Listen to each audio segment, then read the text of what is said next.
नामुमकिन आहे. बाक़ी रही ॻाल्हि आहे मूड थींदो आहे सक्सेस थींदो आहे.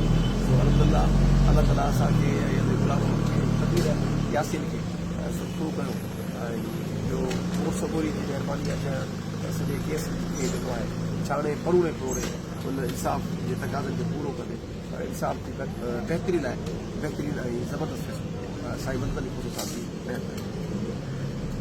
जी अवांखे हिकिड़ी ॻाल्हि ॿुधाईंदो हलां त हीउ जेको केस अॼु उन में जंहिंमें असांजा ॿाहिर भाऊ यासीन आलमाणी ऐं गुलाम आलमाणी वारा आज़ादु थिया आहिनि उहो केस आहे जंहिंमें पुलिस कंहिं वंगार वहंदे असांजे सीनियर एडवोकेट हाई कोर्ट साईं गुलज़ार आलमाणी साहब जो नालो बि शामिल कयो हुई. उहो केस आहे पर जेको आहे सो आख़िर जीअं साईं पाण ॿुधायो त अदालतुनि मां कुझु चाराना इंसाफ़ जी उमेद आहे. उन जे करे अदालत सगोरी जनाब मोहतरम मदद अली खोसो साहब जी कोर्ट सगोरीअ इन केस खे बेबुनियाद करे कूड़ो करे फॉल्स ऐं बोगस करे जेको आहे रद्द करे सी क्लास में नेकाल करे छॾियो आहे. जंहिंजे लाइ भाऊ यासीन आलमाणी वारा चवंदा त असां इज़त जो केस ज़रूर जेको आहे उन माण्हू फिरियादीअ मथां विझंदासीं जंहिं असांखे जेको आहे सो बेजा जेको आहे असांखे इन केस में राह गुनाफाज़ ऐं साईं गुलज़ार आलमाणी साहब एडवोकेट हाई कोर्ट बि इहो हक़ रखे थो त जेको आहे उनजो नालो बि नाहक उन केस में ॾिनो वियो त हू बि साईं पंहिंजी जेका आहे उहा स्यू कंदो.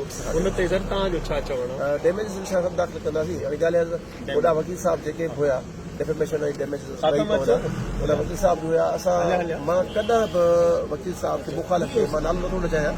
कॾहिं बि मुखालिफ़ वकील साहब खे इहो कोन चयो त मां तूं वकालत छो थो करी. कॾहिं बि न चयो. पर ॻाल्हि इहा आहे त हुनखे ॾिसणु घुरिजे आहे शइ खे यार. हा इन्वॉल्वमेंट अगरि तव्हां वकील जी हूंदी आहे पोइ शइ आहे. इन्वॉल्वमेंट में कुझु कोन्हे त भरू भरू साईं मूंखे त ॾुख थियो. बाक़ी हुनखे मूं कॾहिं जेको आहे दिलि ते न वरितो तयारी. सही सही थैंक यू सर. फोटो कढना फोटो कढ त मारे न सर ॿ टे फोटो